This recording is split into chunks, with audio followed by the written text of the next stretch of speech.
చాలా సంవత్సరాల కిందట ఒక గొప్ప దైవజనుడు ఉండేవాడు. ఆయన పేరు హెచ్ఏ ఐరన్సైడ్. ఆయన ఒక గొప్ప బోధకుడు, ఒక మంచి పాస్టర్, ఒక గొప్ప రివైవల్ ప్రీచర్. షికాగో పరిసర ప్రాంతాల్లో అమెరికా దేశంలో ఆయన ఒక వీధిలో ఉన్నప్పుడు ఆ వీధిలో కొంతమంది క్రైస్తవులు గుంపుగా వచ్చి సువార్త ప్రకటిస్తూ ఉన్నారు. వాళ్ళు సాల్వేషన్ ఆర్మీ అనే డినామినేషన్కి చెందిన వాళ్ళు. ఆ దినాల్లో సాల్వేషన్ ఆర్మీ అనే సంస్థ చాలా మంచిగా సువార్తను ప్రకటించే సంస్థ. ఈరోజు భ్రష్టులు అయిపోయారు అనుకోండి చాలామంది. ప్రపంచవ్యాప్తంగా సాల్వేషన్ ఆర్మీ స్టార్ట్ అయింది చాలా గొప్ప ఉద్దేశం చేత, కనుక అది చాలా కాలం కొనసాగింది. ఇప్పుడు సంఘము అంతగా లేదు. But anyway, in those days, ఆ దినాల్లో దాదాపుగా ఒక 100 సంవత్సరాల కిందటి పరిస్థితి. ఆ దినాల్లో మేబీ 70-80 ఆ సంవత్సరాలు. సో వాళ్ళు వీధిలో ప్రసంగిస్తూ ఉన్నారు, పాటలు పాడుతూ ఉన్నారు. దాదాపు 60 మంది అక్కడ ఆ కార్యక్రమంలో పాలు పొందుతూ ఉన్నారు. డాక్టర్ ఐరన్సైడ్ గారు ఒక గొప్ప పాస్టర్ అని అందరికీ తెలుసు కాబట్టి వాళ్ళు అక్కడ చూస్తే ఆయన అక్కడ ఉన్నాడు. ఆయన కూడా సంతోషంగా నిలబడి నా సహోదరులు వాక్యం ప్రకటిస్తున్నారు, సువార్త ప్రకటిస్తున్నారని సంతోషంగా ఉంటే వాళ్ళు అడిగారు, డాక్టర్ ఐరన్సైడ్, దయచేసి మీరు సువార్త ప్రకటిస్తారా అని వారు అడిగారు.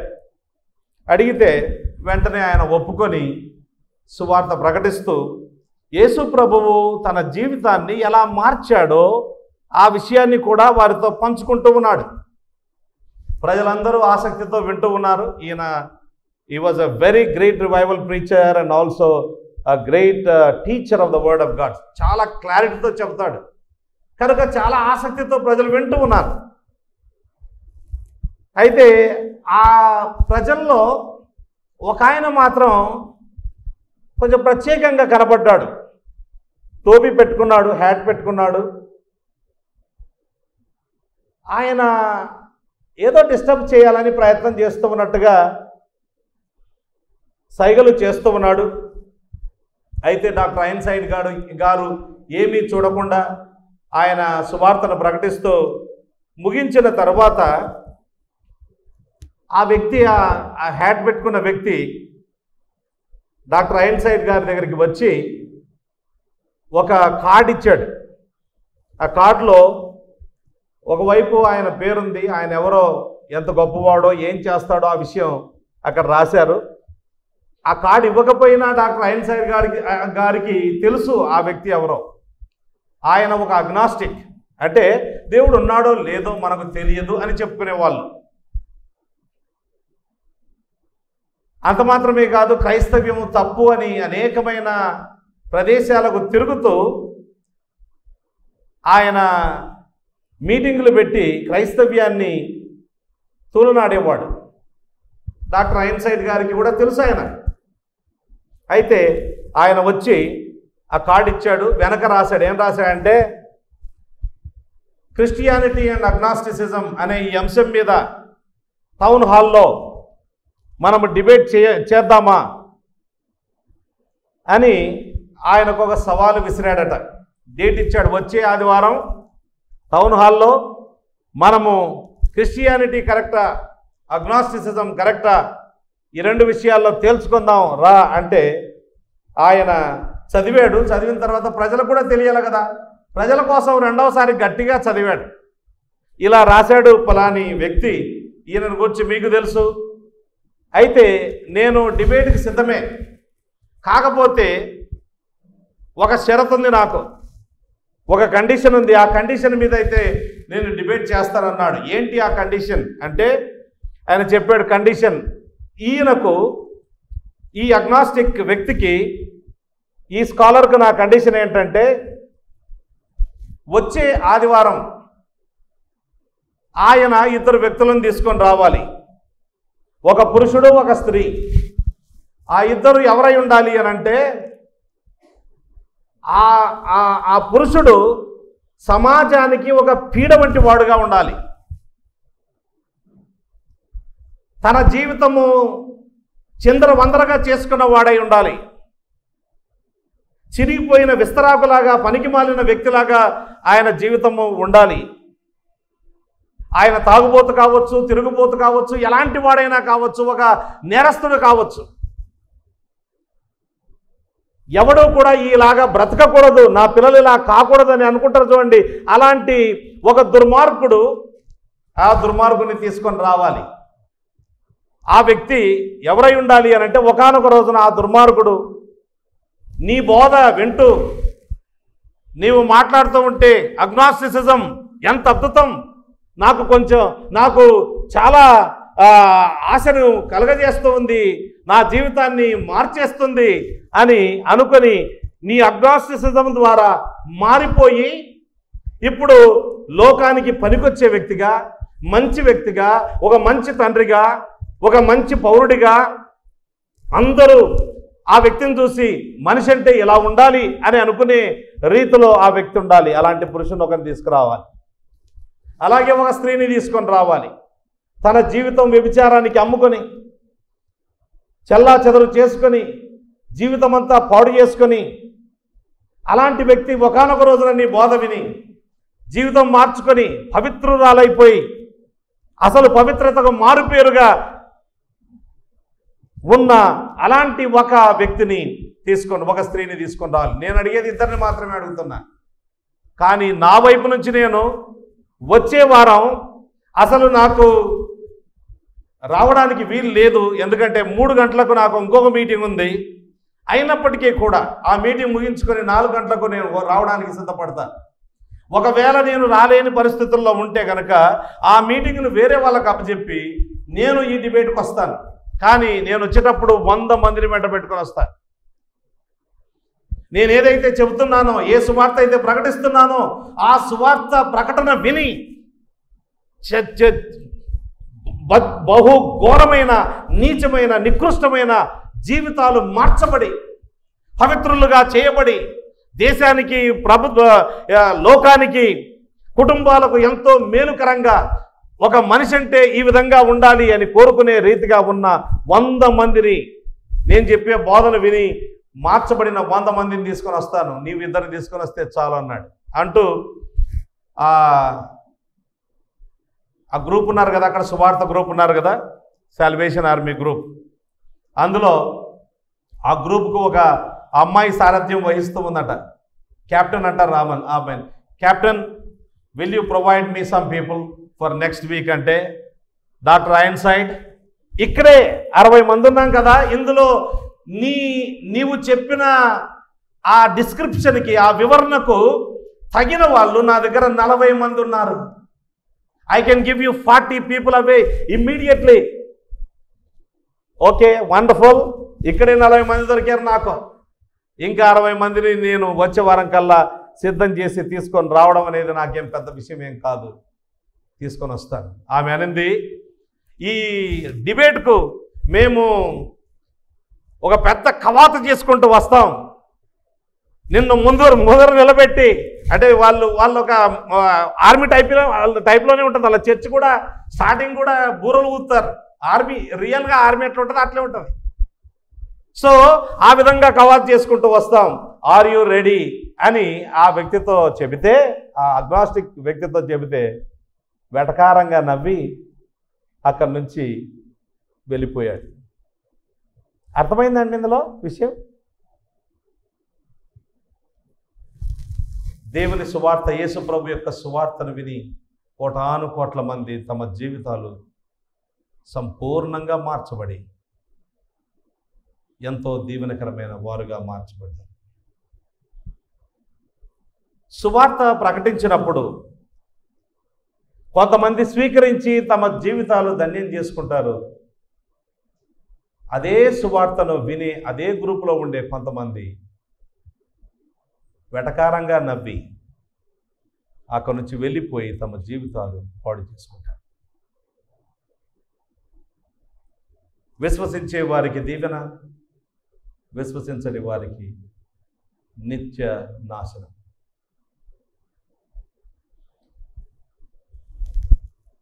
ఒక ఆయన యేసుప్రభు దగ్గరికి పరిగెత్తుకుంటూ వచ్చాడు. రిచ్ యంగ్ రూలర్ అని అంటాం మనం ఆయన. He was a rich fellow, he was a young fellow and he was a ruler. చాలా సీన్ చాలా అద్భుతంగా ఉంటుంది, దృశ్యం చాలా రమణీయంగా ఉంటుంది. యేసుప్రభు ఆయనతో చెప్పిన మాటలను అంగీకరించలేక ముఖము చిన్నబుచ్చుకొని విచారంతో వెళ్ళిపోయాడు. అప్పుడు యేసుప్రభు అన్నాడు, ధనవంతుడు పరలోక రాజ్యంలో ప్రవేశించుట కంటే ఒంటె సూది బెజ్జము, బెజ్జం అంటే రంధ్రం, సూది రంధ్రములో దారం ఎక్కిస్తాం కదా, ఆ సూది రంధ్రములో దూరుట సులభం. శిష్యులు అన్నారు, అలాగైతే ఎవడు రక్షణ పొందగలడు? యేసుప్రభు అన్నాడు, ఇది మనుషులకు అసాధ్యమే కానీ దేవునికి సమస్తము సాధ్యం అని. వెంటనే 19వ అధ్యాయం 18వ అధ్యాయంలో లూకాసు వార్తలో ఈ సంఘటన జరుగుతుంది. 19వ అధ్యాయంలో జక్కయ్య అనే ఒక ధనికుడు యేసు ప్రభువును నమ్ముకొని తన జీవితాన్ని ధన్యం చేసుకున్నాడు. ఒక ధనికుడేమో యేసు ప్రభు సువార్త విని అంగీకరించకుండా ముఖము చిన్నబుచ్చుకొని విచారముతో వెళ్ళిపోయాడు. ఇంకొక ధనికుడు యేసు ప్రభువును హక్కున చేర్చుకొని ఆనందముతో చేర్చుకొని తన ఇంటికి తీసుకుని వెళ్ళాడు. తన జీవితం సంపూర్ణంగా మారింది. ఇతడును అబ్రహాము కుమారుడే అని యేసు ప్రభు ఆయనను గురించి చెప్పడం జరిగింది.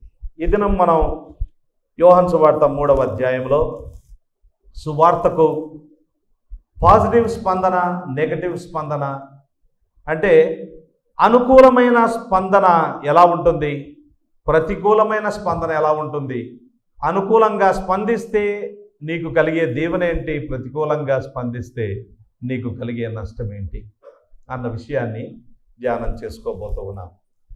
సువార్త, నిజమైన సువార్త ప్రకటించబడినప్పుడు బాగా గమనించాలి, అక్కడ విన్న వాళ్ళు యేసు ప్రభువును అంగీకరించడమైనా జరుగుతుంది, యేసు ప్రభువును తృణీకరించడమైనా జరుగుతుంది.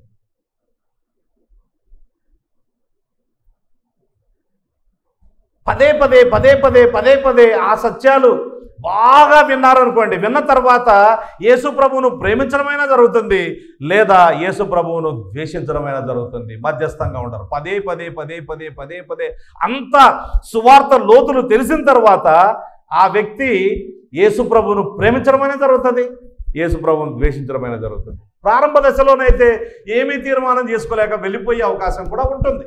కానీ ఇక్కడ మనం గత వారం కాకుండా అంతకు ముందు వారంలో 3వ అధ్యాయాన్ని ధ్యానం చేశాం. 3వ అధ్యాయంలో మొదటి 9 వచనాలను మనము ధ్యానం చేశాం. ఇప్పుడు ప్రస్తుతం మనం యోహాను సువార్తలో ఉన్నాం. ప్రభు చిత్తమైతే ఈ యోహాను సువార్త ముగించడానికి 2-3 సంవత్సరాలు కావచ్చు, 2 సంవత్సరాలు కావచ్చు. కనుక రెగ్యులర్గా మీరు దేవుని వాక్యాన్ని వినాలని, నేర్చుకోవాలని కోరుతూ ఉన్నాను. 3వ అధ్యాయంలో ఒక వ్యక్తి యేసు ప్రభు దగ్గరికి రాత్రి వేళ వచ్చాడు. ఆయన పేరు నికోదేము. ఆయన చాలా మత ప్రవిష్టత కలిగిన వాడు, అత్యున్నతమైన స్థితిలో ఉన్నవాడు. ఆయన ధనికుడు, అది కూడా మనం చూసాం, ఎలా ధనికుడో చూసాం. ఆయన పరిసయ్యుల తెగకు చెందినవాడు, ఆయన అధికారి. ఇలాంటి వ్యక్తి యేసు ప్రభు దగ్గరికి రావడమే చాలా అరుదైన చిత్రం. ఇది a very rare picture. అయినప్పటికీ కూడా చాలా ఆశ్చర్యం, ఈ వ్యక్తి దేవుని దగ్గరకు వచ్చాడు, యేసు ప్రభు దగ్గరకు వచ్చాడు.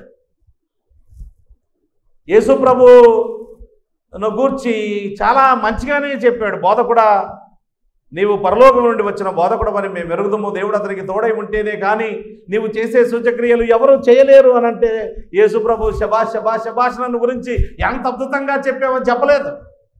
You must be born again. Nicodemus, you must be born again. నికోదేమో, నీవు తిరిగి జన్మించాలి. ఒకడు తిరిగి జన్మించితేనే కానీ అతడు దేవుని రాజ్యమును చూడలేడు అని చెప్పాడు. నీటి మూలముగాను ఆత్మ మూలముగాను ఒకడు తిరిగి జన్మించితేనే కానీ, అట్టి అనుభవంలోనికి వస్తేనే కానీ ఆ వ్యక్తి దేవుని రాజ్యములో ప్రవేశించలేడు అని ఆ విధంగా చెప్పాడు. ఆయన అన్నాడు, ముసలివాడైన మనుష్యుడు ఏ విధంగా తిరిగి జన్మించగలడు?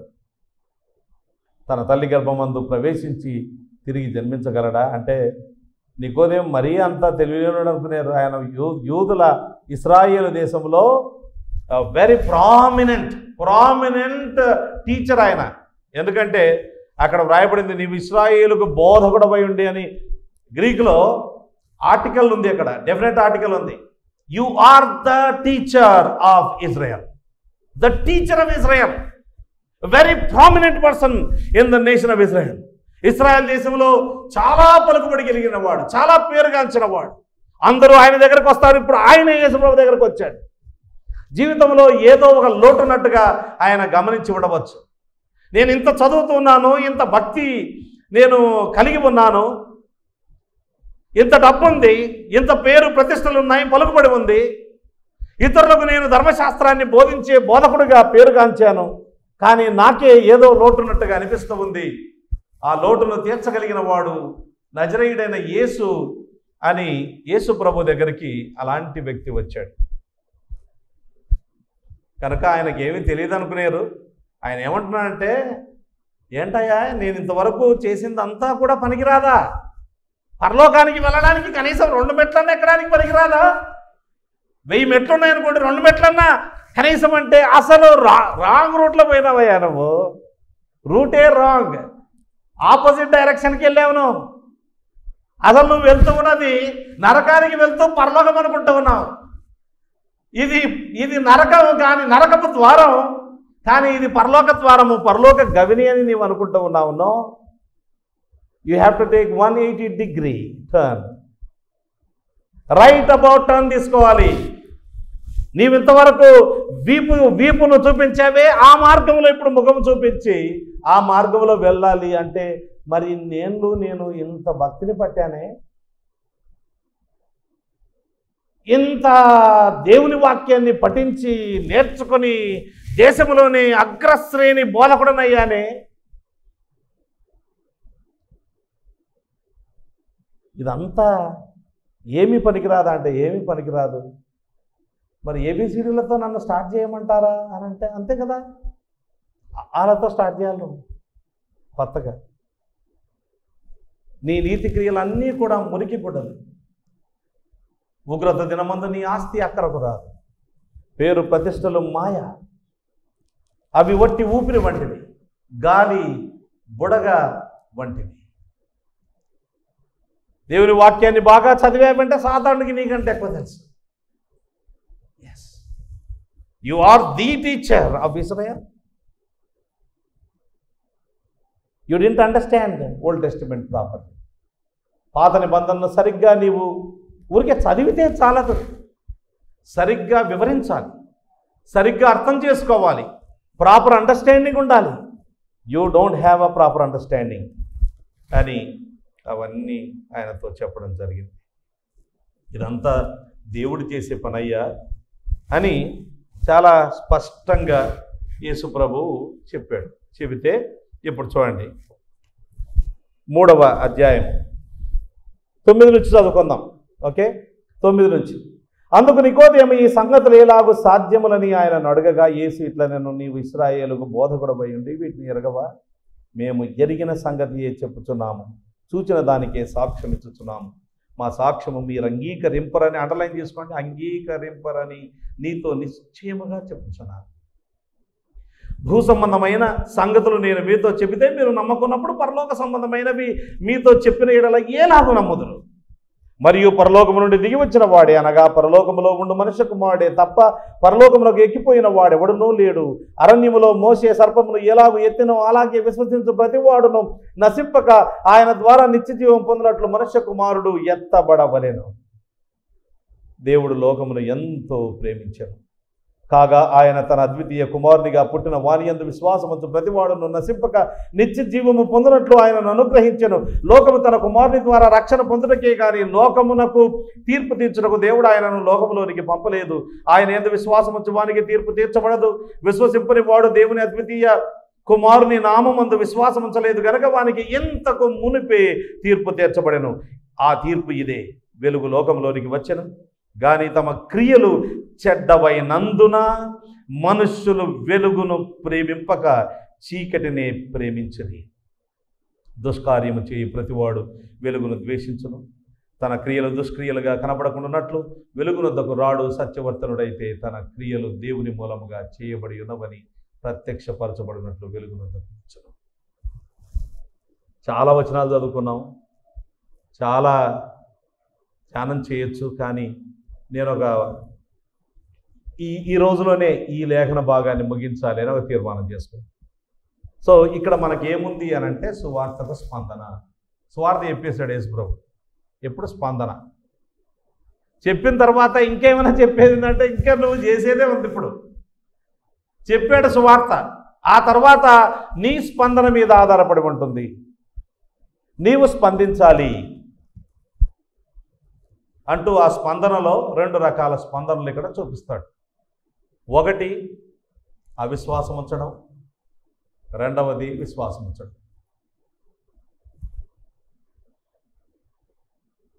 ఆ తర్వాత అవిశ్వాసం ఉంచితే కలిగే నష్టం ఏంటో చెప్పాడు, విశ్వాసం ఉంచితే కలిగే లాభం ఏంటో చెప్పాడు. కీర్తనలు 1వ కీర్తన టైప్లో ఉంటుంది. అక్కడ నీతిమంతుడు ఉన్నాడు, దుష్టుడు ఉన్నాడు. నీతిమంతుని మార్గం ఉంది, దుష్టుని మార్గం ఉంది. ఒక మార్గం ఒక చోటికి దారితీస్తుంది, ఇంకో మార్గం ఇంకో చోటికి దారితీస్తుంది. మనం చేసే తీర్మానాలను బట్టి మన జీవితము ఆధారపడి ఉంటుంది. ఇక్కడ మనం గమనించే విషయం ఏంటంటే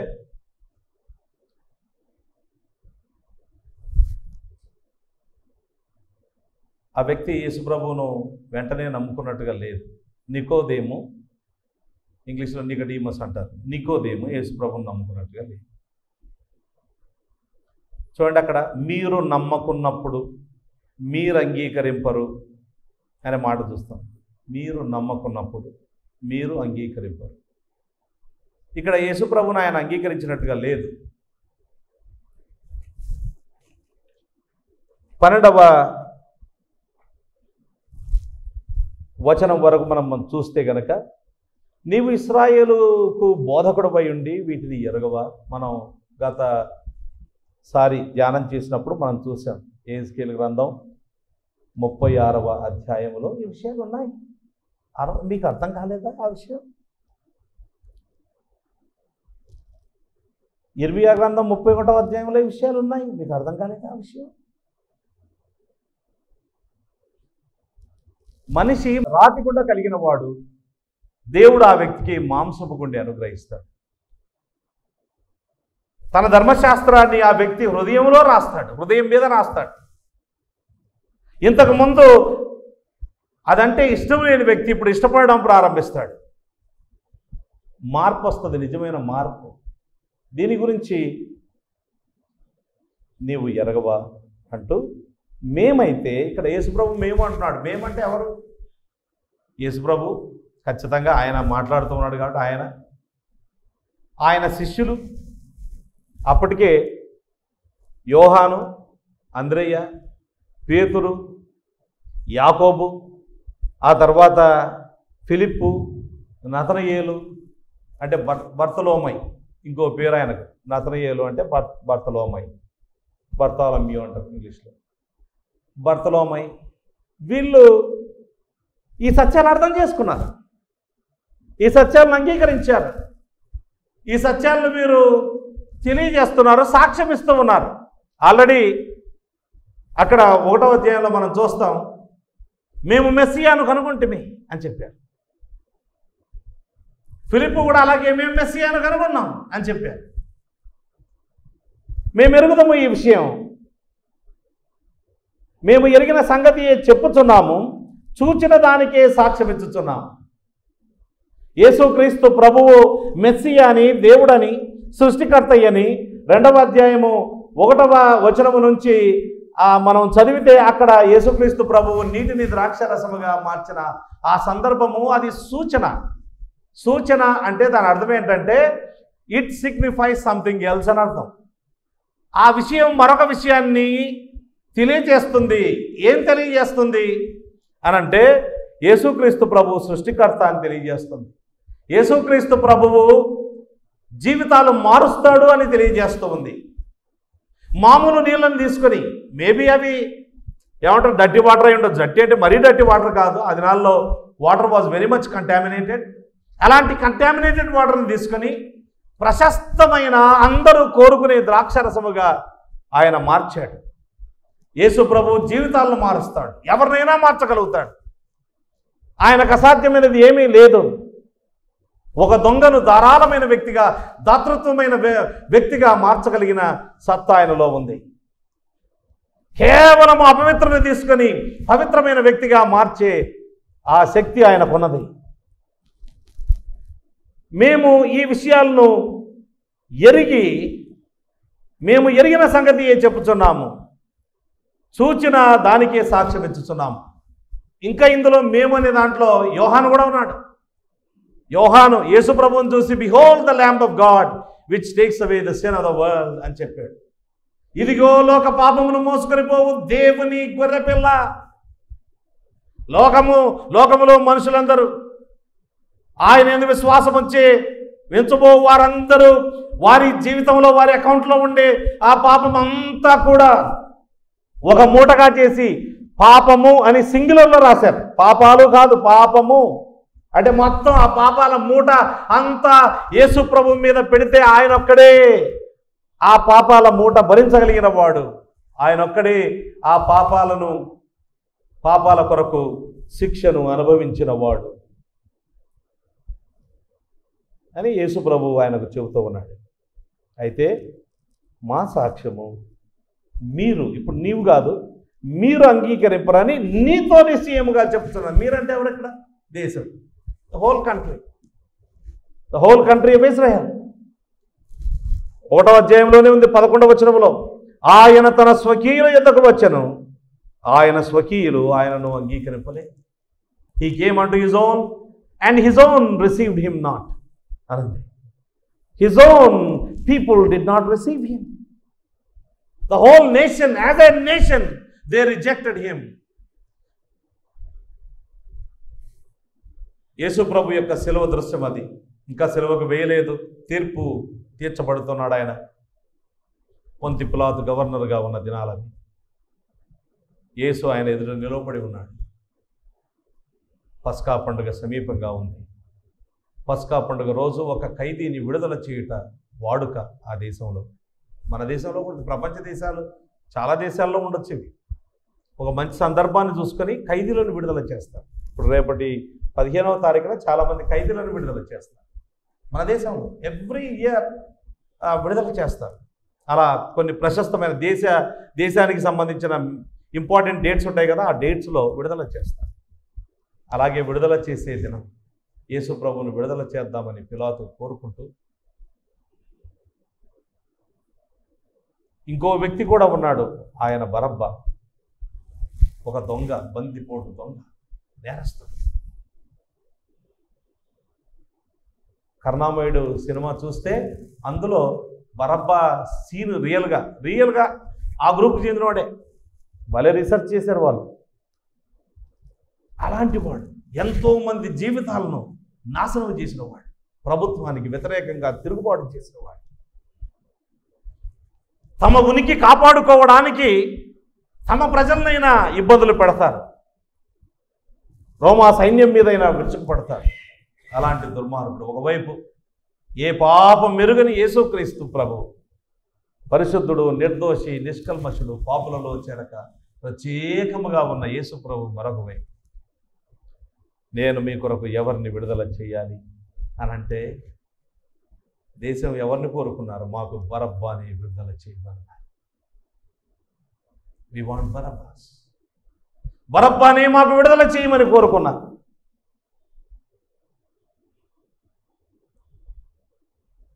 అప్పుడు పిలాతు అన్నాడు, what shall I do with Jesus who is called Christ? క్రీస్తు అనబడిన యేసును నేను ఏమి చేస్తాను అని అంటే వాళ్ళు అన్నారు, away with him and crucify him అన్నారు. వారిని సంహరింపుము, సంహరింపుము, సిలువ వేయము, సిలువ వేయము అని కేకలు వేశారు. ప్రియులారా, నేటికి కూడా లోకం ఆయనను ఎరగదు. చాలామంది ఆయనను అంగీకరించారు. ఇక్కడ యేసుప్రభు అంటూ ఉన్నాడు, మీరు మా సాక్ష్యము మీరు అంగీకరింపరని నీతో నిశ్చయముగా చెప్తున్నాను. This is the third time. Verily verily I say unto you. There is no ambiguity here. ఇందులో ఎలాంటి రెండు తలంపుల మధ్యలో తడపడే విషయం ఏమీ లేదు. This is the sure word of God. I know that you people as a nation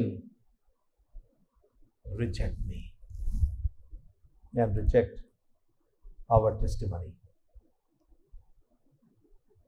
అంటూ ఆయనతో అంటూ ఉన్నాడు, భూ సంబంధమైన సంగతులు నేను మీతో చెబితే మీరు నమ్మకున్నప్పుడు పరలోక సంబంధమైనవి మీతో చెప్పిన ఎడల ఎలాగో నమ్ముదురు. భూ సంబంధమైన సంగతులు అంటే ఏంటివి అంటే ఆయన నీళ్ళ గురించి మాట్లాడాడు, గాలి గురించి మాట్లాడాడు, అదా లేదా ముసలితనం గురించి ఇవా? కాదు. It's not like that. ఏం మాట్లాడుతున్నాడు అంటే తిరిగి జన్మించడం గురించి మాట్లాడుతూ ఉన్నాడు. అవే అంగీకరించలేదు. ఇంకా యేసుప్రభు యొక్క ఔన్నత్యం వివరిస్తే అంగీకరించే స్థితిలో ఉన్నారా? యేసుప్రభు ఆయనను గూర్చిన విషయాలు ఇంకా ఆయన శిష్యులకు కూడా తెలియదు పూర్తిగా. ఆయన ఎంత గొప్పవాడో, ఇతడెంత ఘనుడో చూడుడి అని హెబ్రీ గ్రంథకర్త మనల్ని అందరినీ ఆహ్వానిస్తూ ఉన్నాడు. ఆయన ఎంత ఉన్నతమైన వాడో, ఆయన ఎంత గొప్పవాడో, ఆయన ఔన్నత్యం ఎలాంటిదో ఇంకా తెలియదు. ఇంకా ఆ సంగతులు చెప్తే ఏమర్థమవుతాయి? ఆది యందు వాక్యం ఉండెను, వాక్యము దేవుని యొద్ద ఉండెను, వాక్యము దేవుడై ఉండెను. ఏమర్థమవుతుంది నీకు? యేసు ప్రభువుకు తండ్రితో ఉన్న సంబంధం ఎలాంటిదో నీకు ఏమర్థమవుతుంది? ఇదే అర్థం కాకపోతే, ఎంత తేలిగ్గా అర్థమయ్యేటట్టు చెప్పాను, ఇదే అర్థం కాకపోతే అవేమర్థమవుతాయి నీకు? ఇంకా అర్థమయ్యే అవకాశాలు లేవు. అలాంటి పరిస్థితుల్లో ఆ వ్యక్తి ఉన్నాడు. దేవుని రాజ్యమును గూర్చి చెబితే నీకేమర్థమవుతుంది? మత్తయి సువార్త 13వ అధ్యాయంలో దేవుని రాజ్యము దీనిని పోలి ఉన్నది, దీనిని పోలి ఉన్నది అని అనేకమైన ఉపమానాలు చెప్పాడే యేసుప్రభు. ఆ ఉపమానాలు చెప్తే నీకేమర్థమవుతాయి? What will you understand? The eternal plan of redemption. భూమి పునాదులు వేయబడకొనిపే దేవుడు రక్షణ ప్రణాళిక వేశాడే. ఆ ప్రణాళికలో ఉండే ఔన్నత్యం, ఆ ప్రణాళిక ఎలా నెరవేర్చబోతున్నాడు, ఏంటి ఈ విషయాలన్నీ నీకు ఏమర్థమవుతాయి? ఎప్పుడు అర్థం చేసుకోవాలి? సింపుల్ థింగ్సే అర్థం కాకపోతే ఇంకా deep things ఏమర్థమవుతాయి?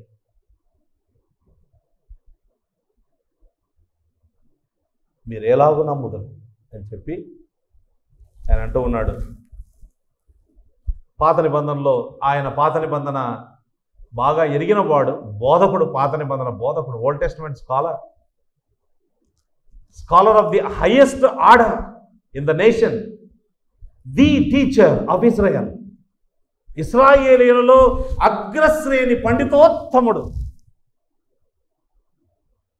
I want you to open your Bible to Numbers chapter 21 అని అన్నాడు యేసుప్రభు. సంఖ్యాకాండం 21వ అధ్యాయానికి నీ బైబిల్ తిప్పు అన్నట్టుగా చెప్తున్నాడు. అంటే ఆయన బైబిల్ పట్టుకొని వచ్చాడని కాదు, ఆయన జస్ట్ నాటకీయంగా చెప్తూ. ఏముంది అక్కడ అంటే ఇశ్రాయేలీయులు ప్రయాణం ఐగుప్తు దేశంలో నుంచి బయటకు వచ్చారు, అరణ్యంలో ప్రయాణం చేస్తూ ఉన్నారు. ఓ ప్రదేశానికి వచ్చారు వాళ్ళు. అక్కడికి వచ్చినప్పుడు అది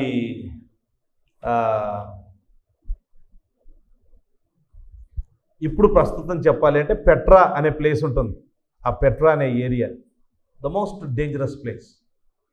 1960 ఆ దశకంలో ఒక మంచి బోధకుడు అమెరికా దేశంలో, జాన్ మాంట్గమరీ బాయ్స్ అంటారు, జేమ్స్ మాంట్గమరీ బాయ్స్. ఆయన అక్కడికి వెళ్ళాడట. Very deadly place. ఇప్పుడే డెడ్లీ ఉంటే దాదాపు 3000 సంవత్సరాల కిందట ఇంకెంత డెడ్లీ ఉండాలి, లేదా 4000 సంవత్సరాల కిందట ఎంత డెడ్లీ ఉండాలి ఆ ప్లేస్. మనం ఇప్పుడు చూడండి, ఈ ప్రాంతం అంతా ఒకప్పుడు భయంకరమైన అడవి ఉండొచ్చు, లేకపోతే పొలాలు ఉండొచ్చు.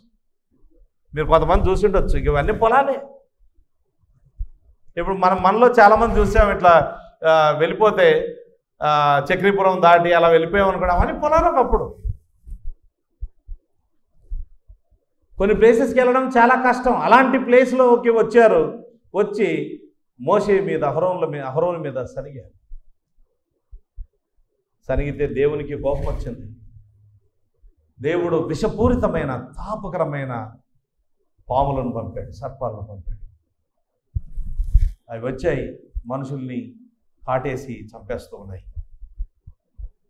విషమెక్కింది, కొంతమంది చచ్చిపోతూ ఉన్నారు. అయితే ప్రజలు వచ్చి మరలా మోషేని వేడుకున్నారు, అయ్యా మా కొరకు వేడుకు, ఈ తాపకరమైన పాములు మా ఎదురు నుంచి పోయేటట్టుగా చెయ్యి అని ఆ విధంగా అడుక్కోవడం జరిగింది. ఆయన ప్రార్థన చేశాడు. దేవుడు అన్నాడు, సింపుల్, ఒక పోల్, పెద్ద పోల్ నిర్మించు అని అన్నాడు. నిర్మించి ఆ పోల్ మీద ఒక ఇత్తడి సర్పం పెట్టు అన్నాడు. ఎవరైతే ఆ సర్పాన్ని చూస్తారో వాళ్ళు బాగవుతారు. ఇప్పుడు మళ్ళీ ఇది వినగానే మీరు నాగుల చవితికి వెళ్ళారు, వెంటనే మనం బయట వెంటనే నాగుల చవితికి వెళ్ళి, నాగుల చవితి కాదు, ఇక్కడ దేవుడు చాలా క్లియర్గా చెప్పాడు, నేనే దేవుడను, నేను తప్ప వేరొక దేవుడు లేడు. ఇది ఛాయ, దీని నిజస్వరూపము కొత్త నిబంధనలో ఉంటుంది. బండ ఉంది, బండ ఒక ఛాయ, నిజస్వరూపము ఆ బండ యేసుక్రీస్తు అని వ్రాయబడింది. ఇక్కడ ఇత్తడి సర్పాన్ని చూడాలి. It's a matter of faith అంతే. మీరు విశ్వసిస్తారా లేదా, చెప్పిన మాట వింటారా లేదా, దట్స్ ద ఇష్యూ ఇక్కడ ప్రధానంగా. సో అది చేయండి. దాన్ని ఎవరైతే చూస్తారో అంతే, చూసే వాళ్ళే, ఇంకా ఏమీ లేదు. ఊరికే కళ్ళు తెరిచి చూడమే అంతే.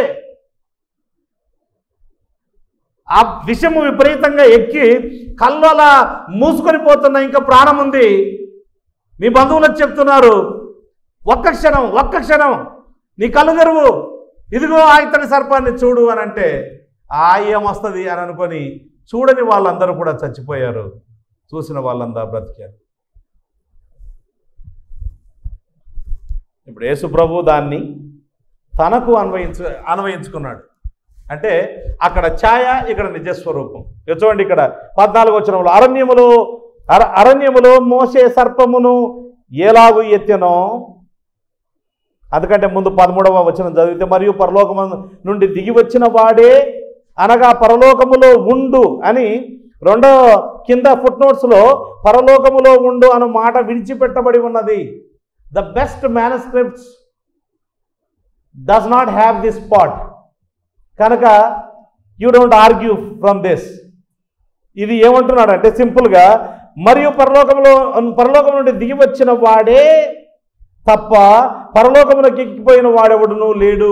అంటే నేనే చెప్పేది, నేను పరలోకం నుండి దిగి వచ్చాను, పరలోకానికి ఎక్కిపోతాను. మధ్యలో ఒక సంఘటన జరగబోతుంది. ఆ సంఘటన ఏంటి అనంటే, అరణ్యములో మోషే సర్పమును ఎలాగో ఎత్తెనో అలాగే విశ్వసించు ప్రతివాడు నశింపక ఆయన ద్వారా నిత్య జీవము పొందునట్లు మనుష్య కుమారుడు ఎత్తబడవలెను. అలాగే ఎత్తబడవలెను. అక్కడ ఛాయ ఉంటే ఇక్కడ నిజస్వరూపం ఉన్నది. యేసుక్రీస్తు ప్రభువు సిలువలో వ్రేలాడాడు, మ్రానున వ్రేలాడబడెను అని వ్రాయబడింది. ఇత్తడి పాత నిబంధనలో ఇత్తడి ఒక తీర్పును సూచించే విషయం. అది ఇక్కడ ప్రభు అయిన యేసుక్రీస్తు మీద తీర్పు విధించబడింది. యెహోవా మన అందరి దోషములు ఆయన మీద మోపెను. శ్రీమంతుడైన యేసుక్రీస్తు ప్రభువు నీ కొరకు నా కొరకు ఆ సిలువలో శాపగ్రాహి అయిపోయాడు. He became a cursed person. నీకోసం ఎవరైనా ఇలాంటిది చేశారా? అసలు సువార్త సత్యాలు వింటూ ఉంటే దేర్ ఈజ్ నోబడి, నీ భార్య చేయలేని పని, నీ భర్త చేయలేని పని, నీ పిల్లలు చేయలేని పని, నీ తల్లిదండ్రులు ఈ పని చేయలేరు, ఎవరూ చేయలేరు. There is nobody like the Lord Jesus Christ. ఆయనలాగా ప్రేమించేవారు ఎవరు లేరు. నీకోసం ఆయన పరలోకం నుండి దిగి వచ్చాడు, మరలా పరలోకానికి ఎక్కిపోతాడు. అయితే మధ్యలో ఆయన పాపులమైన మన కోసం శాపగ్రాహిగా సిలువలో వేలాడాడు. He became a curse for us. పాపమెరుగని ప్రభుని కొరకు పాపముగను చేయబడెను, శాపగ్రాహియాయ సిలువలో, శాపగ్రాహియాయ సిలువలో పరుగిడి రమ్ము, శాపగ్రాహియాయ సిలువలో, శాపగ్రాహియాయ సిలువలో పరుగిడి రమ్ము. ప్రేమతో యేసు పిలుచుచున్నాడు రమ్ము. తేలుకు తోకలో విషయం, పాముకు తలలో విషయం, మనకు నిలువెల్ల విషయం. అరికాలు మొదలుకొని నడినెత్తి వరకు సంపూర్ణంగా చెడిపోయామని యెషయా భక్తులు 1వ అధ్యాయం 6వ వచనంలో చెప్పాడు. అపోస్తలుడైన పౌలు మన ఫుల్ సైజ్ ఫోటో రోమాపత్రిక 3వ అధ్యాయం 11వ వచనం నుంచి ఇచ్చాడు. తల నుంచి అరికాల వరకు కంప్లీట్గా చెడిపోయారు. We are called the sons of Belial. Belial పుత్రులం, బెలియాలు కుమారులమని వ్రాయబడింది. యూ బ్రూడ్ ఆఫ్ వైపర్స్ అని వ్రాయబడింది. సర్ప సంతానం అని వ్రాయబడింది. విషపూరితమైన మనం, మన జీవితాలు విషపూరితమైపోయాయి. సాతానుడు మనల్ని విషపూరితం చేశాడు. దీనికి విపరీతమైన శిక్ష ఉంది. దేవుని సర్వాధికారి అయిన దేవుని తీక్షణమైన ఉగ్రత మన మీద కుమ్మరించబడాలి. కానీ ప్రభు అయిన యేసుక్రీస్తు, the fears Rath of the almighty God, ఆయన సిలువలో అనుభవించడం జరిగింది. నీ కోసం ఆయన మ్రానున వేలాడదీయబడడం జరిగింది. మనుష్య కుమారుడు ఎత్తబడవలెను. మనుష్య కుమారుడు అనేది ఇట్స్ అ టైటిల్. ఈ టైటిల్ యేసు ప్రభు తన కోసం వాడిన టైటిల్. ఇతరులు ఆయనను దేవుని కుమారుడు అన్నారు. ఆయన తనను గురించి తాను మనుష్య కుమారుడని తనను గురించి ఆ టైటిల్ పదే పదే చెప్పుకోవడం జరిగింది. సో ఆయన తన గురించి చెప్తూ ఉన్నాడు, I must be lifted up అన్నట్టు ఉన్నాడు.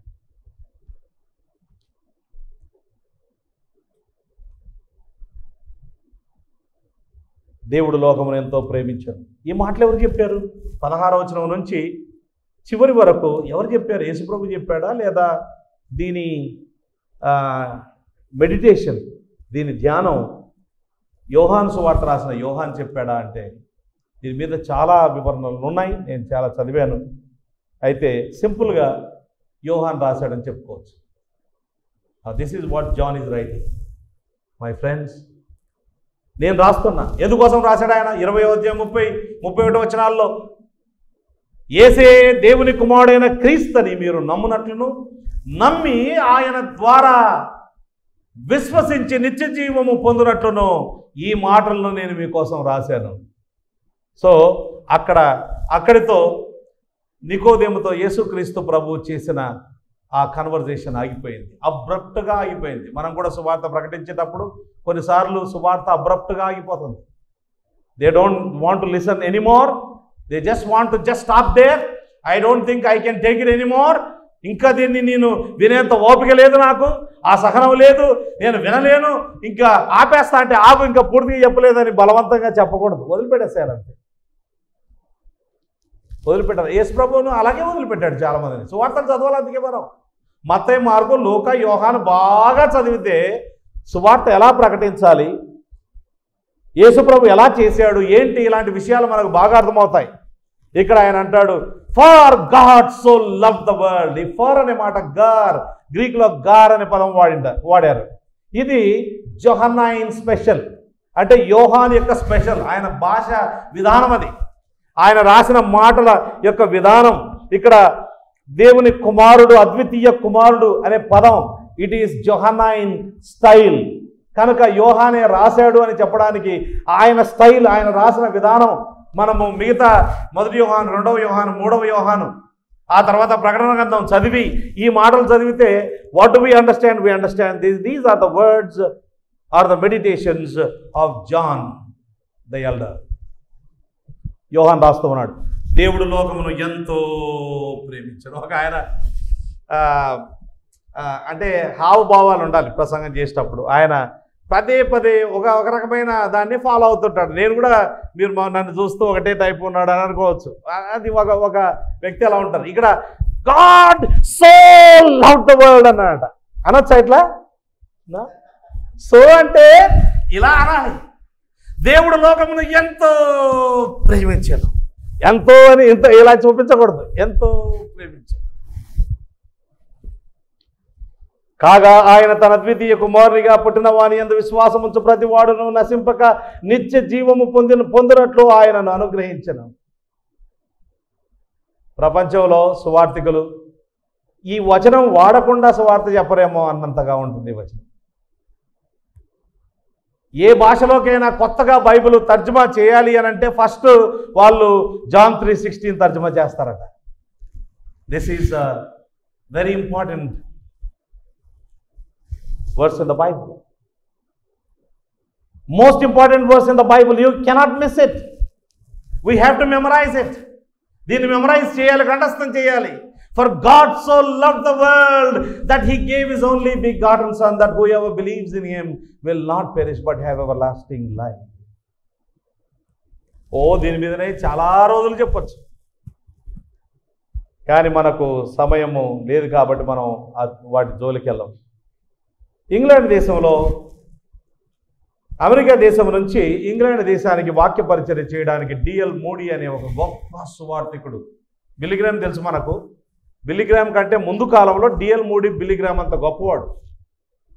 ఆయన ఆ దినాల్లో ఇప్పుడు బిల్లీగ్రామ్ కాలంలో ఉన్నట్టుగా ఫ్లైట్స్ అవన్నీ లేవు.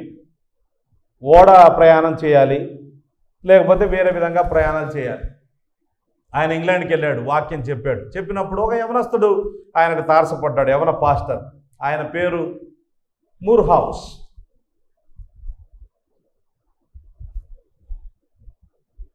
ఆయనతో మాట్లాడుతూ నేను అమెరికాకి రావాలనుకుంటున్నానండి అని చెప్పాడు డిఎల్ మూడీ గారితో. అయితే ఆయన అన్నాడు, నీవు అమెరికాకు వస్తే తప్పక షికాగోకు రావాలి, అక్కడ మాకు చర్చ్ ఉంది, మా చర్చిలో మాట్లాడాలి నువ్వు అని ఆహ్వానించాడు.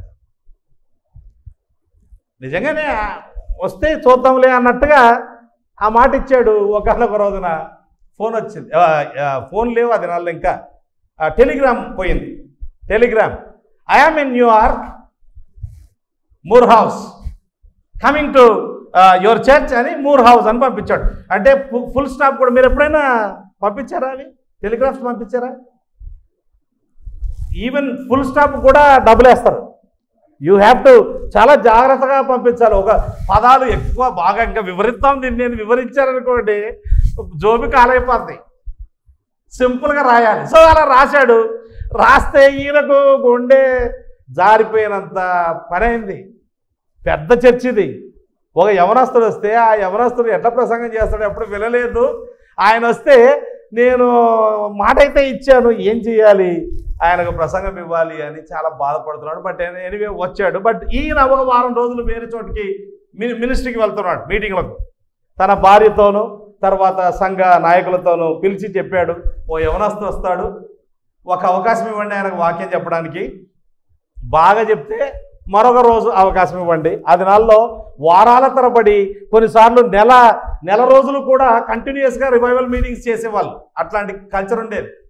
సో ఈయన మొదటి రోజు బాగా చెప్తే రెండో రోజు ఇవ్వండి, మళ్ళీ మీటింగ్ పెట్టండి, రెండో రోజు బాగా చెప్తే మూడో రోజు మీటింగ్ ఇవ్వండి అని ఆయన అనుకున్నది ఏంటంటే ఒక రోజు మాత్రమే చెప్తాడు అనుకున్నాడు. సరే ఈయన వెళ్ళిపోయాడు మీటింగ్స్కు. ఆ యవనస్తుడు వచ్చాడు, సంఘంలో చేర్చుకున్నారు. ఆయన టెక్స్ట్గా యోహాను సువార్త 3:16 తీసుకున్నాడు. అది చదివాడు. వివరిస్తూ ఉంటే ప్రజలు అసలు ఇంకా ఈ దేవుడు ఎంత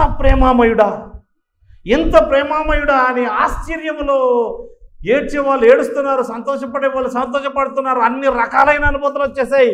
ముగించేశాడు. సంఘ నాయకులు వచ్చి అడిగారు, will you preach for us tomorrow? రేపు కూడా వచ్చి వాక్యం చెప్తావా? చెప్తాను. వచ్చాడు. రాత్రంతా నేను చాలా ఏ వాక్యం చెప్పాలో పెనుగులాడుతూ ఉన్నాను. నాకు యోహాను సువార్త 3:16 చెప్పాలనిపిస్తుంది. ఈ రెండంటే మళ్ళీ చదివాడు, చదివి వివరించాడు. మళ్ళీ కొత్తగా చాలా కొత్త సంగతులు వివరిస్తే ఆ రోజు వాళ్ళు ఇక ఆశ్చర్యానికి లోనైపోయారు. దేవుడు ఎంత ప్రేమమయ్యాడు. అలా కొన్ని రోజులు అయిపోయింది. 6 రోజులైన తర్వాత ఈయన వచ్చాడు.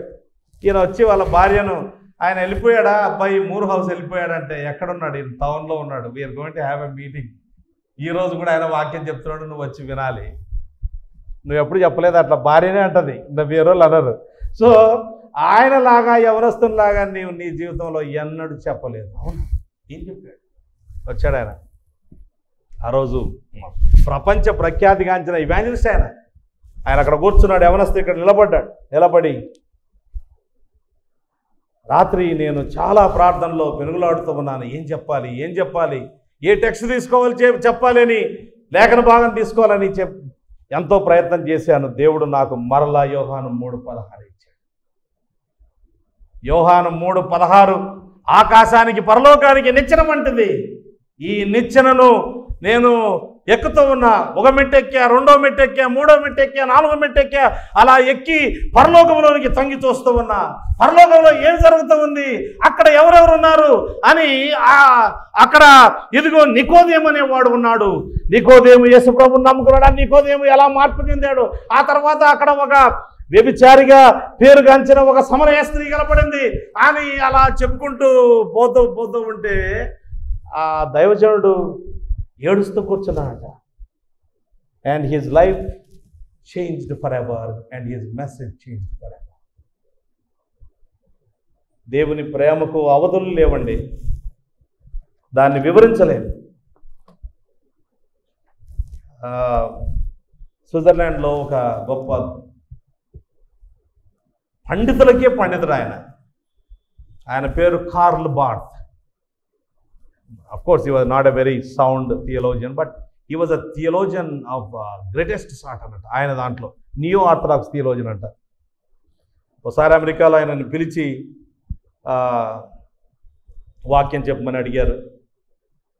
లెక్చర్స్ ఇస్తూ ఉంటే Q&A సమయంలో, అంటే క్వశ్చన్స్ ఆన్సర్స్ ఉంటాయి కదా, ఒకరు అడిగారట, doctor Barth, what is the greatest thought that he's ever passed through your mind అని అడిగారట. డాక్టర్ బార్త్ గారు, నీ మనసు గుండా వెళ్ళిన అతి గొప్ప తలంపు ఏంటి అని అంటే ఆయన బాగా ఆలోచించాడు. వెంటనే జవాబు చెప్పలేదు. చాలా ఆలోచించి చిన్నపిల్లల లాంటి మనస్సుతో ఆయన అన్నాడు, Jesus loves me, this I know, for the Bible tells me so. Sunday school పాట ఇది. Jesus loves me, this I know, for the Bible tells me so. B-I-B-L-E, B-I-B-L-E, B-I-B-L-E, for the Bible tells me so. అంటే నీవు ఎంత గొప్ప వ్యక్తివైనా కానీ చిన్నప్పుడు మీ mummy నేర్పించిన ఆ పాట, లేదా సండే స్కూల్ టీచర్స్ నేర్పించిన ఆ పాట, you can't go beyond that. Jesus loves me, this I know, for the Bible tells me so. You cannot exhaust it. అంత దేవుని ప్రేమ అంత గొప్పది. ఆయన ప్రేమకు అవధులు లేవు అన్న విషయాన్ని మనము గమనించాలి. దేవుని ప్రేమ అది ఎంతో గొప్పది. ఎఫెసీ పత్రిక 2వ అధ్యాయము మొదటి 3 వచనాల్లో మన దీనమైన స్థితిని గురించి చెప్పి, ఎంత ఘోరాతి ఘోరమైన శిక్ష క్రింద మనం ఉన్నామని చెప్పి ఓ మాట అంటాడు, బట్ గాడ్, అయితే దేవుడు మన ఎడల తన గొప్ప ప్రేమను ప్రదర్శించాడు. It's a great love. 3వ అధ్యాయము 18-19 ఎఫెసీ పత్రికలో దాని పొడవు, దాని వెడల్పు, దాని ఎత్తు, దాని లోతు గ్రహించడము ఎవరికీ సాధ్యం కాదు. నిత్యత్వంలో కూడా ఇన్ఫ్యాక్ట్ అక్కడ వ్రాయబడిన మాటలు నిత్యత్వంలో స్టడీ చేయడం గురించి రాశారు. రాబో యుగంలో యందు నీవు యేసు ప్రభు యొక్క ప్రేమను స్టడీ చేస్తే, దేవుని ప్రేమను స్టడీ చేస్తే, ఓహో ఈ రోజుకి నాకు పూర్తిగా అర్థమైపోయింది, now let me go to another subject అని చెప్పలేవు.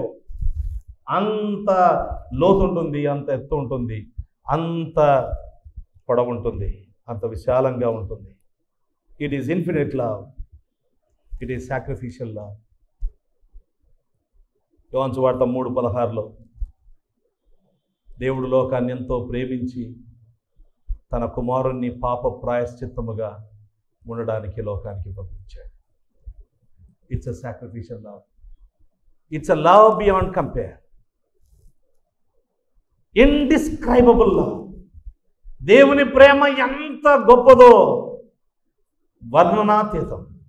అందుకే దేవుని ప్రేమను గూర్చి, ఆయన కృపను గూర్చి మనం పాటలు రాసినప్పుడు, ఆ పాటలు మనం పాడేటప్పుడు కూడా మనము ఆశ్చర్యంతో ఉంటాం. ఎందుకు నన్ను ఇంతగా నీవు ప్రేమించితివో దేవా. పాడదండి. You are just surprised, wondering how in the world God could love such a wicked sinner. ఇంత దుర్మార్గునైన నన్ను దేవుడు ఎలా ప్రేమించగలిగాడు. By the way it is unchangeable love also. అంటే ఈ ప్రేమలో మార్పు ఉండదు. భార్య భర్తల మధ్యలో ఉండే ప్రేమలో మార్పు ఉంటుంది. ప్రేమ, యేసుని ప్రేమ, అది ఎన్నడూ మారని ప్రేమ, మరువని ప్రేమ. భార్యాభర్తల ప్రేమ వికసించిన ప్రేమ పుష్పము అలా వికసిస్తుంది. ఆ తర్వాత అది వాడిపోతూ ఉంది. అంటే అందరి జీవితాలలో వాడిపోవాలని కాదు, చాలామంది జీవితాలు అలా ఉంటాయి. కొంతమంది ఇంకా తెలుసుకునే కొద్ది ఎక్కువగా ప్రేమిస్తారు. బట్ యూనో డీప్గా వెళ్తే nobody can love you like the Lord Jesus Christ love. Nobody, ఎవరు నిన్ను ఈ విధంగా ప్రేమించలేరు. ఇట్ ఈస్ అన్చేంజబుల్ లవ్, మారని ప్రేమ.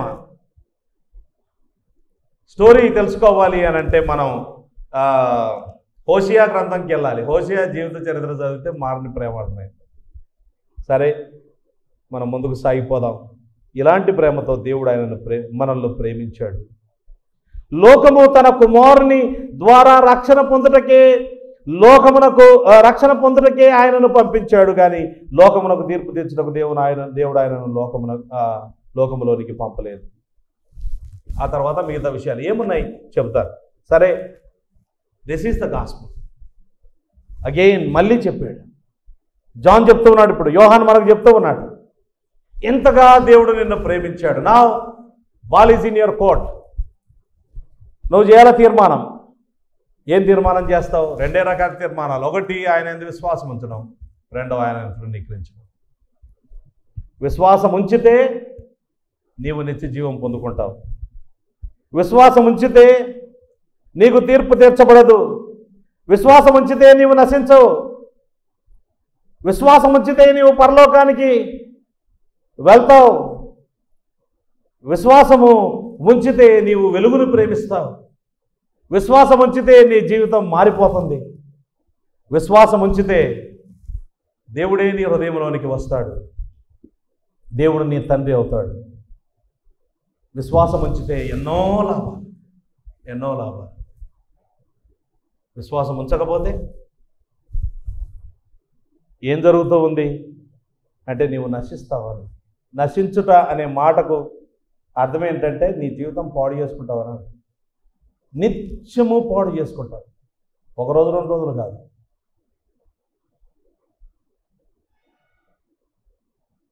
You will ruin your life. Do you want to ruin or do you want restoration? యేసు ప్రభువుని నమ్ముకుంటే నీ జీవితం నూతనంగా మార్చబడుతూ ఉంది. నీవు దేవుని కుమారుడవుతావు. చూడండి, 1వ అధ్యాయం 12వ వచనంలో, తన్ను ఎందరు అంగీకరించరు వారికి అందరికీ, అనగా తన నామమునందు విశ్వాసం ఉంచు వారికి దేవుని పిల్లలకుటకు ఆయన అధికారం అనుగ్రహించెను అని వ్రాయబడింది. నీవు దేవుని కుమారుడు కుమార్తె అవుతావు. పరలోకం నీ సొంతం. ఈ ఉదయకాలం ఆరాధనలో కూడా చూసాం అనేకమైన దీవెన. అసలు రక్షణ పొందిన ఆ క్షణంలో 33 సంఘటనలు ఒకటేసారి జరుగుతాయట, ఒకటేసారి. తర్వాత జరిగే పక్కన పెట్టండి, 33 సంఘటనలు ఒకటేసారి జరుగుతాయి. ఏది కావాలి? నీవే తీర్మానం చేసుకోవాలి. అయితే ప్రజలు యేసు ప్రభువును తీర్మానం చేసుకోరు. ఎందుకు చేసుకోరు అని అంటే వారి క్రియలు చెడ్డవి అని వ్రాయబడింది. Why they don't believe? Why they are condemned? వారు ఎందుకు శిక్షకు పాత్రలయ్యారు, నరక పాత్రలయ్యారు అని అంటే, ఒకటి, they don't believe. Number 1 unbelief. మీరు నమ్మట్లేదు అన్నాడు. రెండవది, you love darkness rather than light. అంటే దాని అర్థం ఏంటో తెలుసా? పాపులు పాపాన్ని కోరుకుంటారు. యేసుప్రభు, అందుకే యేసుప్రభుని నమ్ముకుంటే నీ జీవితం మూడిపోయి పువ్వులు 6 కాయల్లాగా అవుతుందంటే ఎవడైనా నమ్ముకుంటాడు. అది సత్యం కాదు. అది సత్యం కాదు. ఈ లోకంలో నీకు బాధలన్నీ పోతాయి అని చెప్పడం సత్యం కాదు. సగం సత్యం అది. సగం సత్యం మోర్ డేంజరస్ ఒకసారి. యేసు ప్రభువుని నమ్ముకుంటే నీకు ఎన్నో కష్టాలు రావచ్చు, పరిస్థితులు ఇలా ఉండవచ్చు అని యేసు ప్రభు చాలా విషయాలు చెప్పాడు. అపోస్తలులు చాలా విషయాలు చెప్పారు. అవన్నీ చెప్పినప్పుడు నీవు మారు మనసు పొందాలి అని చెబితే, people love sin, they prefer sin rather than the saviour. Don't disturb me, I want to continue in my sin.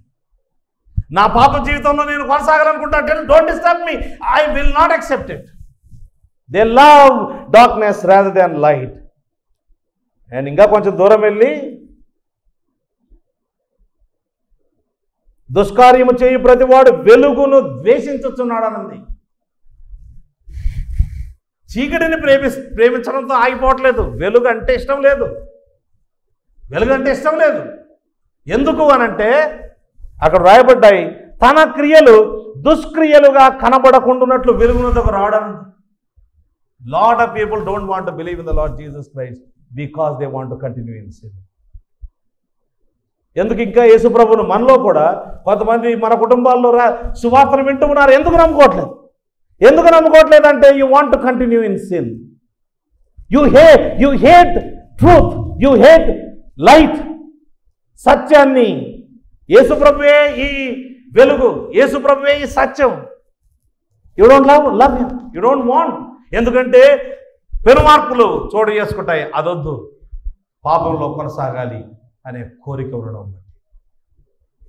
ప్రియులారా, చాలా విషయాలు చెప్పుకోవచ్చు, ఇప్పటికే సమయం అయింది, ముగిస్తున్నా, అయిపోయింది. ఏం నేర్చుకున్నాం ఈరోజు అని అంటే, సువార్త చాలా లోతైనది.